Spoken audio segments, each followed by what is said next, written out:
नमस्ते बच्चों। आज आपको सामाजिक विषय कक्षा 6 में सिविक्स के अंतर्गत तीसरा पार्ट पढ़ाया जाएगा। 2 पार्ट आपके हो चुके हैं और आज जो है तीसरा भाग इसका हम लेकर के आए हैं। तो तीसरा भाग जो है इसमें आप जानेंगे कि ग्राम्य जीवन, और ग्राम्य जीवन के अंतर्गत आप ये उसमें समझेंगे कि उसमें कौन से परिवर्तन हुए और कौन कौन सी चुनौतियां हमारे समक्ष हैं इस समय। तो इन चीज़ों को हम यहाँ पर अध्ययन करेंगे। तो आइए चलते हैं कि भारत जो है वैसे इसको गांवों का ही देश कहा जाता है, क्योंकि लगभग 70% जो आबादी है हमारे देश की, भारत की, वो गांवों में ही निवास करती है। केवल 30% आबादी ऐसी है जो नगरों, कस्बों व बड़े शहरों में निवास करती है। तो अब इसमें जो 70% आबादी गांवों में निवास करती है, तो उसका जो मुख्य व्यवसाय है वो कृषि है, और कृषि के अंतर्गत वो खेती करते हैं जो कृषि योग्य भूमि होती है। उसी के अंतर्गत आपका पशुपालन भी आता है, और मत्स्य पालन, मधुमक्खी पालन या कुक्कुट पालन, जो भी इस तरह के कार्य होते हैं, ये सब आपके इसी के अंतर्गत आते हैं इसमें। फिर इसमें जो है कि आखिर नगर या गांव, इनका विभाजन किस आधार पर होता है, तो इस चीज़ को भी देखते चलते हैं। यहाँ बिंदु के रूप में हमने कुछ लिखे हैं, तो कि क्षेत्र की आबादी या जनसंख्या के व्यवसाय के आधार पर, यानी जो किसी क्षेत्र की आबादी होती है या वहाँ की जो जनसंख्या होती है, तो उसके व्यवसाय के आधार पर उसको गांवों या नगरों में विभाजित किया जाता है। और दूसरा आपका बिंदु जो है, तो इसमें गांव कौन से होते हैं? गांव या ग्राम वह स्थान होते हैं जहां पर केवल कृषि कार्य संबंधी जो व्यवसाय होते हैं वो किए जाते हैं। वो अभी हमने बताया आपको कि कृषि और कृषि से संबंधित कौन कौन से कार्य होते हैं। तो ऐसे कार्य जहां पर किए जाते हैं या कृषि संबंधी व्यवसाय जहां पर सबसे ज़्यादा किया जाता है, तो उसको गांव कहा जाता है या उसको ग्राम कहा जाता है। और इसी तरह से जहां पर कृषिएतर कार्य किए जाते हैं, अर्थात हम कह सकते हैं कि कृषि से हट करके जो कार्य किए जाते हैं, जैसे आपका उद्योग है, खनन है, ठीक है, उद्योग है, खनन है, या इसमें आपका परिवहन है, व्यापार है या शिक्षा है। तो ये जो सारे कार्य होते हैं, और सेवा कार्य जिसको कहते हैं, तो ये कार्य जहाँ पर होते हैं तो वो आपके नगर कहलाते हैं, ठीक है। यानी कृषि या कृषि संबंधित जो व्यवसाय जहाँ पर होते हैं अधिकतर, वो आपके ग्राम कहे जाते हैं या गांव उनको कहा जाता है। और जहाँ पर कृषिएतर कार्य होते हैं कि जैसे आपका उद्योग, खनन, व्यापार, परिवहन, शिक्षा और सेवा कार्य, तो ऐसे स्थानों को जहाँ पर ये चीज़ें होती हैं तो उनको नगर की संज्ञा दी जाती है। तो इस तरह से ये आपके नगर कहलाते हैं, ठीक है। और गांव जो होता है वो प्रशासन की सबसे छोटी इकाई कहलाती है। फिर उसके बाद जो है, गांव के बाद जो है, फिर ग्राम पंचायत बनती है, और फिर इस तरह से जो है ग्राम परिषद और ये जो हैं आपके सब बनते चले जाते हैं। तो ये आपका जो है हमने गाँवों से संबंधित जो है आपको कुछ चीज़ें बताई इसमें। और एक और चीज़ है कि गांव जो होते हैं तो वो जनसंख्या के आधार पर छोटे, मध्यम और बड़े बताए जाते हैं, ठीक है, कि जो जहाँ पर बहुत कम जनसंख्या निवास करती है वो छोटे गांव कहलाते हैं। जहाँ पर थोड़ा ज़्यादा जनसंख्या निवास करती है वो मध्यम आकार के गांव कहलाते हैं, और जहाँ पर ज़्यादा जनसंख्या निवास करती है वो आपके जो हैं वो बड़े गांव कहलाते हैं। तो इस तरह से जो है ये आपके ग्राम्य जीवन के बारे में हमने आपको बताया। अब इसके बाद हम देखेंगे कि स्वतंत्रता के पश्चात भारतीय ग्रामीण जीवन में कौन कौन से परिवर्तन आए। कि जब देश हमारा आज़ाद हो गया, 15 अगस्त 1947 को हमारा देश आज़ाद हुआ, तो उसके पहले हम लोग गुलामी का जीवन जी रहे थे और हमारा ना कोई संविधान था, ना ही हमारे कोई अधिकार थे हमारे पास। तो अब आज़ादी के बाद वही देश जब हमारा आज़ाद हुआ तो उसके बाद हमारा जो ग्रामीण जीवन था तो उसमें कौन कौन से परिवर्तन आए, इन परिवर्तनों को हम यहाँ पर बिंदुओं के माध्यम से समझेंगे। और यहाँ ये बिंदु आपके दे दिए हैं हमने, तो इन्हीं को जो है हम बताएंगे आपको।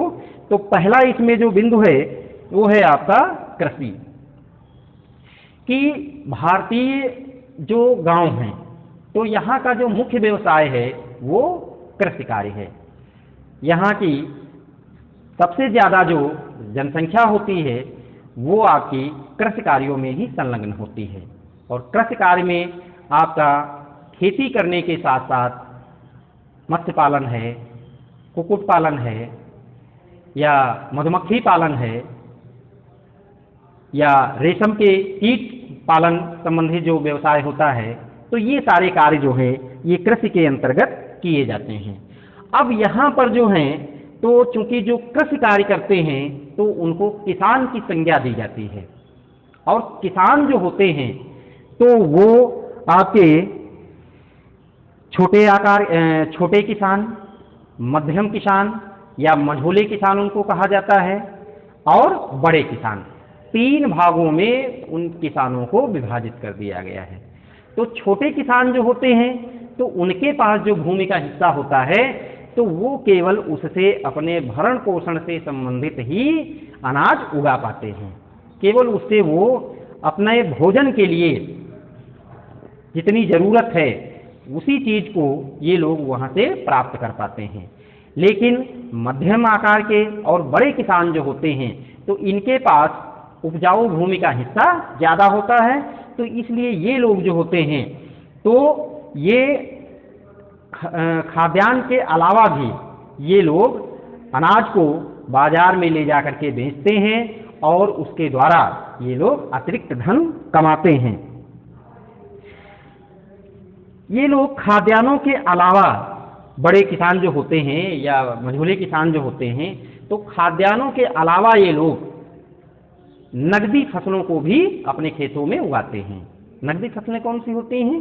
जैसे आपका गन्ना है, ठीक है, या तिलहन है, इसमें कपास है, या मेंथा जो इस समय उगाया जाता है ये है। तो ये आपके जो होते हैं ये कहलाते हैं नकदी फसलें, ये कहलाती हैं। तंबाकू है, ये सब उसी में आपके आते हैं नकदी फसलें। तो इनको ये लोग ले जा कर के मंडियों में बेचते हैं और इनसे ये लोग अधिक से अधिक धन कमाते हैं। कृषि कार्यों में ये लोग साधारण उपकरणों तथा यंत्रों का प्रयोग करते हैं। लेकिन अब आज के समय में अगर देखा जाए, वर्तमान में अगर देखा जाए, तो अब उन्नत यंत्रों का या उन्नत किस्म के जो बीज होते हैं या कीटनाशक जो रसायन होते हैं या उर्वरक जो होते हैं, तो इनका कृषि में ज़्यादा से ज़्यादा प्रयोग किया जाता है। और इसी का परिणाम है कि आज भारत जो है तो खाद्यान्नों में आत्मनिर्भर होने के साथ साथ उन खाद्यान्नों को निर्यात भी करता है दूसरे देशों। यही एक समय ऐसा था आज़ादी के पहले कि खाद्यान्न पूरा नहीं हो पाता था भारतीय लोगों के लिए, लेकिन उसके बाद जो नई नई योजनाएं सरकार के द्वारा बनाई गई और उसमें जो महत्वपूर्ण योजना रही वो रही आपकी हरित क्रांति। क्योंकि हरित क्रांति के द्वारा फिर खेतों में ज़्यादा से ज़्यादा उपज बढ़ाई गई। क्योंकि हरित क्रांति का अर्थ ही होता है कि कृषि में उन्नतशील बीजों, कृषि यंत्रों, कीटनाशक रसायनों या उर्वरकों का अधिक से अधिक उपयोग करके अधिक से अधिक उपज लेना हरित क्रांति कहलाता है। तो हरित क्रांति के द्वारा जो है फिर ज़्यादा से ज़्यादा उपज में बढ़ोतरी हुई और इसी का परिणाम है कि आज भारतीय किसान खाद्यान्नों को दूसरे देशों को निर्यात भी करता है। तो अब ये हम कह सकते हैं कि अब आज के जो गांव हैं तो वो आत्मनिर्भर बन गए हैं। अब उनको किसी से खाद्यान्नों के मामले में फिर उधार या अन्य जगहों से उसको प्राप्त करने की जरूरत नहीं पड़ती है। तो ये है आपका कृषि। दूसरा बिंदु है आपका घरेलू उद्योग। तो अब हम देखते हैं कि घरेलू उद्योग क्या होते हैं। गांवों में बहुत सारे ऐसे लोग होते हैं जिनके पास अपनी खुद की कृषि योग्य भूमि नहीं होती है। तो वो लोग अपनी आजीविका को चलाने के लिए क्या करते हैं कि वो लोग फिर कृषि से हट करके दूसरे जो घरेलू कार्य होते हैं उनको वो लोग अपनाते हैं। जैसे कटाई बुनाई करना, ठीक है, रस्सी बनाना, ठीक है, या मुर्गी पालन, दुग्ध व्यवसाय, मधुमक्खी पालन या दुकानदारी करना। तो ये सभी कार्य जो होते हैं ये आपके कहलाते हैं घरेलू उद्योग कहलाते हैं। तो आज जो इन व्यवसायों से निर्धन किसानों को अतिरिक्त आय की प्राप्ति होती है और जिस चीज़ की उनके पास कमी अर्थात जो खाद्यान्न की कमी उनके पास पड़ती भी है तो वो लोग इससे पैसा कमा करके और अपने खाद्यान्न की पूर्ति कर लेते हैं। है? भारतीय गांवों में उपयुक्त सुधारों के बावजूद भी, यानी ये जो सुधार हुए हैं कई, लेकिन उसके बावजूद भी कहा जाता है कि अभी भी हमारे गांव जो हैं वो काफ़ी पिछड़े हुए माने जाते हैं। है? और इनका निराकरण भी आज के समय में बहुत अधिक आवश्यक है। जैसे कहा जाता है कि देश के अधिकांश गांवों का विस्तार अव्यवस्थित ढंग से हो रहा है, क्योंकि हम जानते हैं कि अगर शहर में हम कभी गए हैं तो वहाँ हम देखते हैं कि जो मकान बने होते हैं या जो दुकानें बनी होती हैं या कोई भी वहाँ पर जो स्थान होता है वो सब व्यवस्थित ढंग से बनाए जाते हैं। किनारे घर होते हैं, बीच में जो है वो सड़क निकली होती है, सड़क के किनारे नाली बनी हुई होती है, शौचालय इत्यादि या चिकित्सा, ये सारी व्यवस्थाएं वहाँ पर भली भांत होती हैं। लेकिन गाँवों में ये सारी व्यवस्थाएं आज भी दूर हैं। ऐसी व्यवस्थाएं आज भी हमारे गाँवों में नहीं पाई जाती हैं, क्योंकि यहाँ तो ये होता है कि जिसने जहाँ पर पाया और जैसे पाया उसने उस भूमि पर अपना मकान बना लिया या निकलने के लिए उसने जहाँ तहाँ से उसने रास्ता अपना खोज लिया और उन रास्तों से वो निकलने लगा। स्वास्थ्य संबंधी व्यवस्थाएं जो हैं कुछ बहुत तो हुई हैं यहाँ पर, लेकिन अभी भी यहाँ के लोगों को अच्छे स्वास्थ्य के लिए या अच्छी जो स्वास्थ्य सेवाएं होती हैं उनको प्राप्त करने के लिए आज भी उसको नगरों या शहरों की ओर पलायन करना पड़ता है। तो ये तमाम तरह की जो समस्याएं आज गांवों में हैं, पेयजल की समस्या या शिक्षा प्राप्ति की जो व्यवस्था होती है या सही जो आपके स्वास्थ्य सुविधाएं हैं या परिवहन सेवाएं हैं, तो ये समस्याएं हमारी आज भी विद्यमान हैं गांवों में। फिर उसके बाद चलते हैं विद्युत एवं पेयजल। आज विद्युत के क्षेत्र में अगर देखा जाए गांवों में तो ज़्यादा से ज़्यादा गांव जो हैं वो विद्युतीकरण के अंतर्गत आ गए हैं।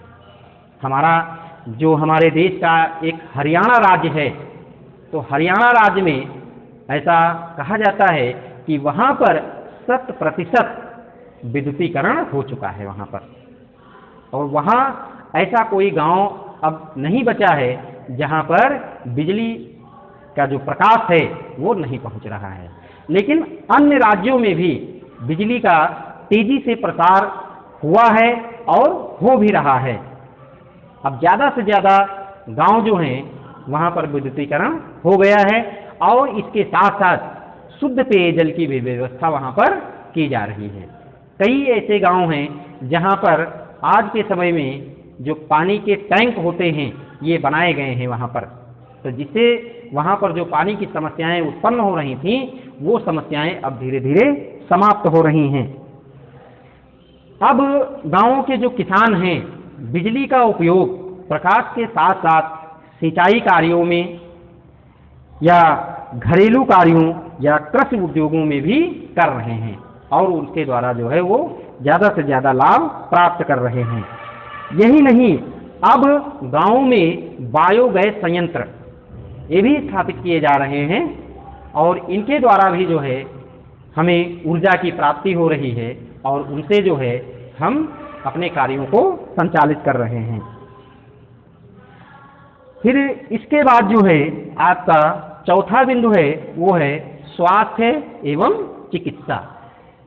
तो स्वास्थ्य एवं चिकित्सा को आइए देखते हैं कि अब अगर आज के समय में देखा जाए तो कई गांवों में प्राथमिक स्वास्थ्य केंद्र खोले जा चुके हैं, अर्थात छोटी मोटी जो बीमारियां होती हैं हम लोगों के, तो उन बीमारियों को हम यहीं पर ठीक करवा सकते हैं। वहाँ पर सरकारी डॉक्टर मौजूद होते हैं, प्रशिक्षित डॉक्टर होते हैं और वो सही ढंग से हमारा इलाज करते हैं।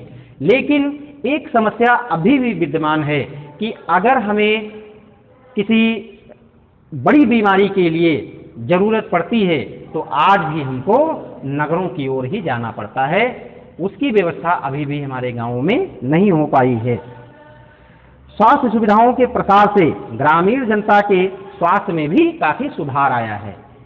अब उनको जो है साफ सफाई से संबंधित जो चीज़ें वहाँ गाँव में बताई जाती हैं, तो और दूसरी चीज़ ये है कि जो बीमारियाँ तमाम तरह की होती थीं तो उनसे अब उनको निजात मिल चुकी है। तो इससे जो है अब ग्रामीण जनता भी जो है वो स्वस्थ अपने आप को महसूस कर रही है।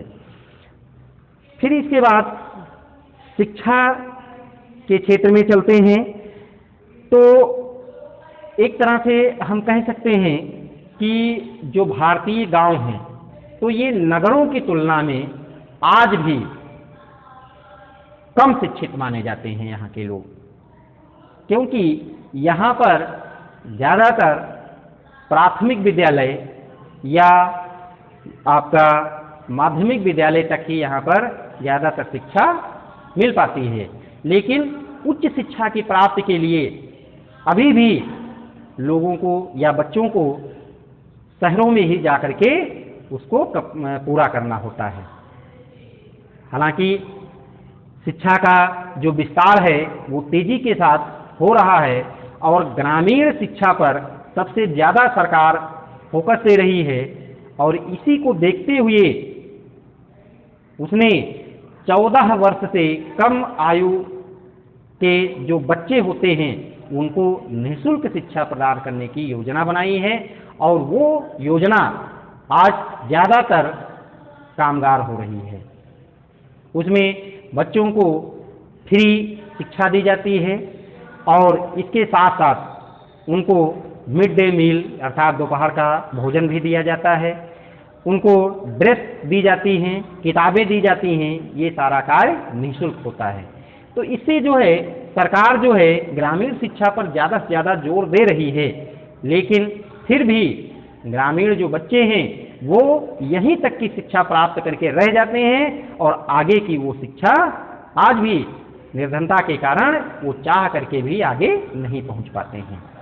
तो इस तरह से शिक्षा के क्षेत्र में जो परिवर्तन सरकार के द्वारा किए जा रहे हैं वो ज़्यादातर जो है सफल हो रहे हैं। फिर इसके बाद परिवहन एवं संचार के बारे में चलते हैं, है कि आज के समय में ये देखा जाता है कि हमारे जो गांव कभी काफ़ी पिछड़े थे, आने जाने का वहाँ कोई रास्ता नहीं था, कच्ची सड़कें हुआ करती थीं। आज लगभग सभी गांवों को किसी बड़ी या मेन सड़क से जोड़ दिया गया है और अब हम लोग आसानी से परिवहन के साधनों द्वारा एक स्थान से दूसरे स्थान पर आसानी से आ जा सकते हैं। अब जो गांवों की सड़कें हैं उनको डाकघर, तारघर तथा टेलीफोन की सुविधाएं जो उपलब्ध होती हैं उनसे उनको जोड़ दिया गया है, जिससे कि लोग आसानी से इन सेवाओं तक पहुंच सकें।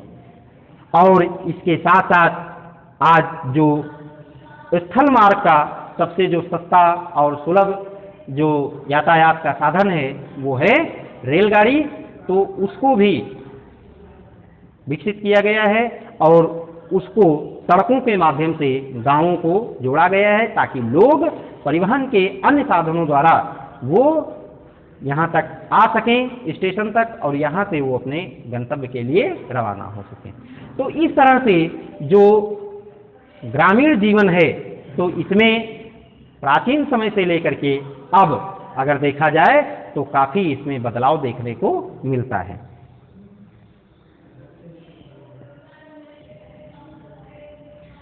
तो नगरों में अगर देखा जाए तो गांवों की तुलना में जनसंख्या तेजी के साथ में बढ़ रही है, क्योंकि अब गांव का हर एक संपन्न व्यक्ति जो है तो वो चाहे उचित शिक्षा की प्राप्ति हो, चाहे स्वास्थ्य सेवाएं हो, या नौकरी हो, या व्यवसाय की तलाश में, रोजगार की तलाश में, वो गांवों की ओर ही, गांवों से शहरों की ओर ही पलायन कर रहा है। तो वही हम कह सकते हैं कि गांवों से जो है नगरों की ओर जनसंख्या का तेजी के साथ में पलायन हो रहा है, यानी ग्रामीण जो जनता है वो ज़्यादातर नगरों में ही रहना अब पसंद कर रही है, वो वहाँ पर जो है बढ़ रही है। कहा गया है कि देश की लगभग 30% जो जनसंख्या है वो कस्बों और नगरों में निवास करती है। 30% जो जनसंख्या है वो कहाँ निवास करती है? कस्बों और नगरों में निवास करती है। और इसी कारण जो है जनसंख्या के आधार पर जो कस्बे या नगर होते हैं उनका भी विभाजन कर दिया जाता है, वो अलग अलग प्रकार के जो हैं वो आपके बन जाते हैं। ठीक। और एक उल्लेखनीय तथ्य यह है कि देश की 66% जो नगरीय जनसंख्या है वो कहाँ से आती है? वो कहाँ रहती है? बड़े महानगरों में। यानी नगरों की जो 66% जनसंख्या होती है वो बड़े नगरों में निवास करती है। अब इसमें जो है कारण जो है हमने आपको बताया कि आखिर लोग गांवों से नगरों की ओर क्यों पलायन करते हैं, तो वो हमने आपको कई इसमें बता दिए हैं। ठीक है। एक समस्या उनके सामने ये भी रहती, क्योंकि कृषि जो होती है, तो कृषि जो होती है ये मौसमी जो है मौसमी जो है ये बेरोजगारी को जन्म देती है। यानी मौसम के अनुसार जो है यहाँ पर जब जो फसल बोई जाती है तो उस फसल के बोने के समय जो है गाँव में काम होता है, या उसके पक करके कटने के समय जो है गाँव में काम होता है। लेकिन इसके बीच का जो समय होता है तो वो ग्रामीण लोगों के लिए बहुत ही कष्टदायक होता है। तो इस कारण यहाँ के जो लोग हैं वो फिर उसकी पूर्ति के लिए या रोजगार की तलाश में वो लोग नगरों की ओर जाते हैं, और वहाँ पर रह करके वो तमाम तरह के वहाँ पर मजदूरी करते हैं या अन्य कोई कार्य में लग जाते हैं, और इससे जो है वो धन को कमाते हैं। तो अब हम ये देखेंगे यहाँ पर कि भाई गाँवों से जो जनसंख्या है वो तेजी के साथ में पलायन कर रही है नगरों की ओर, लेकिन अब धीरे धीरे नगरों की जनसंख्या में इस कारण तेजी के साथ में वृद्धि होती जा रही है। तो ये वाजिब है बिल्कुल कि जहाँ जनसंख्या बढ़ेगी तो वहाँ जो उपलब्ध सेवाएं होती हैं तो उनमें कुछ ना कुछ कमी अवश्य आएगी। तो वही हम देखेंगे यहाँ पर अब आगे कि नगरीकरण से जो उत्पन्न समस्याएं हैं तो वो कौन कौन सी समस्याएं हैं। तो उन समस्याओं को यहाँ पर हम देखेंगे। पहली है आवास की समस्या, कि गाँव से बहुत सारे लोग, चाहे लड़के हों, चाहे मजदूर हों, या कोई हम कह सकते हैं कि सरकारी नौकरी करता है, तो ये सभी लोग क्या करते हैं, ये नगरों को जाते हैं और वहाँ पर ये लोग फिर कोई किराए पर मकान लेकर के, या अगर वहाँ पर अधिक पैसा है उनके पास तो वो ज़मीन खरीद करके वहाँ पर अपना मकान बनाते हैं। तो अब वहाँ पर धीरे धीरे ये जनसंख्या बढ़ रही है, तो इससे जो है अब वहाँ पर ज़मीन का जो मूल्य है नगरों का वो बहुत बढ़ गया है। आम जो व्यक्ति है एक, वो अब शहर में ज़मीन को खरीद नहीं सकता है। छोटा सा भी मकान बनाने के लिए उसको अधिक से अधिक धन की ज़रूरत पड़ती है। तो अब इस कारण जो है वहाँ पर आवास संबंधी जो समस्या है वो तेज़ी के साथ में बढ़ती जा रही है। और यही कारण है जो भी मैंने बताया कि वहाँ पर भूमि का मूल्य बढ़ना, ये भी कारण है, या वहाँ पर जो किराए के मकान होते हैं उनका मूल्य बढ़ना, ये भी सब कारण यही जनसंख्या की वृद्धि है वहाँ पर। फिर दैनिक उपयोग की वस्तुओं में वृद्धि। दैनिक उपयोग की वस्तुएं क्या होती हैं? जैसे खाद्यान्न है, सब्जियां हैं, तिलहन या तेल है, साबुन है, शैम्पू हैं, क्रीम है, पाउडर हैं, ये सारी हमारी होती हैं दैनिक उपयोग की वस्तुएं होती हैं। चीनी है। तो ये सारी जो वस्तुएं हैं, तो अब चूंकि वहाँ पर जनसंख्या ज़्यादा है लेकिन वस्तु जो है वो उस अनुपात में नहीं है वहाँ पर, तो इस कारण वहाँ पर ये जो दैनिक उपयोग की वस्तुएं होती हैं इनका मूल्य ज़्यादा होता है। वही आलू हम गाँव में खरीदते हैं तो किलो के भाव में बिकता है, और वही हम शहर में जो खरीदते हैं, दिल्ली है, मुंबई है, तो वहाँ पर पाव के हिसाब से मिलता है। 10 रुपया पाव, 8 रुपया पाव, इस तरह से बिकता है। तो वो कारण क्या है? वो यही कारण है, मूल्य वृद्धि ही उसका मुख्य कारण है। तो इसलिए वहाँ पर जो है आम नागरिक जो हैं वो रोज़मर्रा की ज़िंदगी में बहुत सारी ऐसी वस्तुएं होती हैं जिनका उपयोग नहीं कर पाते हैं वो। तो ये है आपका दैनिक उपयोग की वस्तुओं में वृद्धि। फिर सार्वजनिक सेवाओं की कमी। सार्वजनिक सेवाएं कौन सी होती हैं? जैसे शिक्षा है, चिकित्सा है, परिवहन है, ठीक है, दूरसंचार है। तो ये सारी जो सुविधाएं होती हैं ये आपकी कहलाती हैं सार्वजनिक सेवाएं कहलाती हैं, या प्रशासन है। तो इतनी तेजी के साथ वहाँ जो जनसंख्या बढ़ी है, हम कभी अगर शहर में जाएं और वहाँ पर देखें तो हम जानेंगे कि एक टेम्पू में बैठने के लिए हमको देखिए कितनी वहाँ पर समस्या झेलनी पड़ती है। हम एक स्थान से दूसरे स्थान अगर बस के द्वारा जाते हैं तो उसमें भी देखिए जगह बैठने की नहीं होती है। ट्रेन में अगर हम सफ़र करते हैं तो वहाँ भी देखिए कि खड़े होने की भी वहाँ पर समस्या उसमें होती है, बैठना तो बहुत दूर होता है। इसी तरह से अस्पताल जो हैं वहाँ पर वो भी हम देखते हैं कि मरीजों से सब भरे पड़े हुए हैं। प्रशासन जो है यही बढ़ती हुई जनसंख्या के कारण ही वहाँ के अपराधों को रोकने में कुछ हद तक कमज़ोर साबित होता है, और वहाँ पर अपराध जो हैं वो बढ़ते जाते हैं। तो ये सार्वजनिक सेवाओं की कमी है। फिर परिवहन की समस्या। परिवहन की समस्या अर्थात वहाँ पर आने जाने की समस्या। तो ये समस्या भी वहाँ पर रहती है। किसी भी क्षेत्र में आप जाएं, कहीं भी आप जाएंगे, वहाँ आपको इतनी भीड़ मिलेगी, ऐसा लगेगा कि सारी भीड़ यहीं पर मौजूद है। तो इस तरह से हम परिवहन की जो सेवा होती है उसको नहीं ले पाते हैं आसानी से। वहाँ पर अपनी भी अगर गाड़ी है या कार है या कोई भी 4 व्हीलर है तो उसको भी चलाने में वहाँ पर बहुत संभाल करके चलाना पड़ता है, क्योंकि इतनी वाहनों की वहाँ पर भीड़ होती है। तो इसलिए वहाँ पर अपने आप को बचा करके ही चलना पड़ता है, ठीक। और इसके बाद फिर साफ सफाई की समस्या है। तो अब चूंकि वहाँ पर जनसंख्या अधिक है तो इसलिए वहाँ पर वस्तुओं का उपयोग भी ज़्यादा होता है, तो उनके जो बचे अवशेष होते हैं तो वो इतनी जल्दी वहाँ पर नष्ट नहीं हो पाते हैं। उनको जो है किसी स्थान पर एक जगह ढेर लगाया जाता है और वो कूड़े का ढेर सड़ता है, बदबू देता है, या उसको जलाया जाता है तो उसमें से जो विषैली गैस निकलती है वो हमारे लिए बहुत हानिकारक होती है। तो इस तरह से वहाँ पर जो साफ सफाई की समस्याएं हैं वो भी धीरे धीरे वहाँ पर सब बढ़ रही हैं। तो ये हमारी जो है ये नगरीकरण से उत्पन्न समस्याएं हैं। तो अब यहाँ से जो है ये हमारा जो लेसन है समुदाय और उनकी आवश्यकताएं, तो ये अब यहाँ से समाप्त होता है। इसके जो प्रश्नोत्तर हैं वो हम आपको अगले वीडियो में या उसका जो प्रिंट है वो आपको हम दे देंगे और उनको आप कर लीजिएगा। धन्यवाद।